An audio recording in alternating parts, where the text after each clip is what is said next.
Welcome to money 9। मैं हूं मीनू शर्मा। सोचिए 2016 का वो टाइम जब रिलायंस जियो मार्केट में आई थी।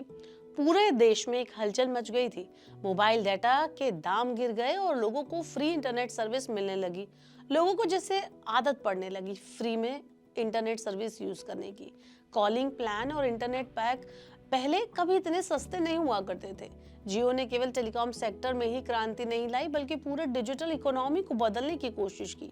धीरे धीरे जियो सिर्फ एक टेलीकॉम कंपनी नहीं रह गई बल्कि डिजिटल सर्विस, एआई और ब्रॉडबैंड इंफ्रास्ट्रक्चर का बड़ा नेटवर्क आज बन गया है। लोगों का भरोसा जीतने में ये कामयाब हुई और रिलायंस का ये प्रोडक्ट एक विशाल प्लेटफॉर्म में बदल गया जो अब करोड़ों लोगों की जिंदगी का हिस्सा है। और अब इसी रिलायंस जियो प्लेटफॉर्म का अगला बड़ा कदम आने वाला है। राउटर्स की रिपोर्ट के मुताबिक कंपनी इस साल अपना आईपीओ इनिशियल पब्लिक ऑफरिंग ला सकती है। इसमें 2.5% हिस्सेदारी बेची जा सकती है। अगर ऐसा हुआ तो ये भारत के इतिहास का अब तक का सबसे बड़ा आईपीओ होगा जिसकी वैल्यू $4 बिलियन यानी कि करीब 37,000 करोड़ रुपए से ज्यादा हो सकती है। फिलहाल जियो के पास 50 करोड़ से ज्यादा यूजर्स हैं और मार्केट में इसकी लिस्टिंग का बेसब्री से इंतजार किया जा रहा है। बात करें वैल्यूएशन की तो इन्वेस्टमेंट बैंक जेफरीज ने नवंबर 2025 में जियो की वैल्यूएशन करीब $180 बिलियन मतलब 16 लाख करोड़ रुपए आकी थी। लेकिन अब कुछ बैंकर्स इसकी वैल्यू $200 बिलियन से $240 बिलियन यानी करीब 20 लाख करोड़ रुपए तक बता रहे हैं। इस वैल्यूएशन के हिसाब से अगर सिर्फ 2.5% हिस्सेदारी बेची जाती है तो जियो पिछले साल आए हुंडई मोटर इंडिया के 27,000 करोड़ रुपए के आईपीओ को भी पीछे छोड़ देगी। लेकिन आईपीओ से पहले कुछ नियमों का इंतजार भी जरूरी है।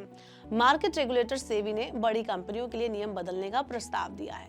नए नियम में कहा गया है कि आईपीओ के टाइम पर 5% के बजाय मिनिमम 2.5% हिस्सेदारी बेची जा सकती है। रिलायंस फिलहाल इसी नियम की मंजूरी का इंतजार कर रहा है ताकि मार्केट में शेयरों की डिमांड बनी रहे और शेयरों की कीमतें स्थिर रहे, स्टेबल रहे। खबरों की माने तो मॉर्गन स्टैनली और कोटक महिंद्रा बैंक पहले से ही आईपीओ के पेपर यानी डीआरएचपी तैयार करने में जियो के साथ काम कर रहे हैं। मुकेश अंबानी ने अगस्त 2025 में संकेत दिया था कि जियो की लिस्टिंग 2026 की पहली छमाही में हो सकती है। हालांकि अंतिम फैसला मार्केट की स्थिति को देखकर ही लिया जाएगा। आईपीओ का एक और बड़ा पहलू है विदेशी निवेशकों के लिए। पिछले 6 सालों में जियो ने केकेआर, सिल्वर लेक और गूगल जैसे बड़े ग्लोबल इन्वेस्टर से फंड जुटाया है। माना जा रहा है कि इस आईपीओ के जरिए कई विदेशी निवेशक अपनी हिस्सेदारी बेचकर मुनाफा कमा सकते हैं और बाहर निकल सकते हैं। लेकिन जियो केवल टेलीकॉम कंपनी तक ही सीमित नहीं रही। कंपनी एआई और डिजिटल सर्विसेज में तेजी से विस्तार कर रही है।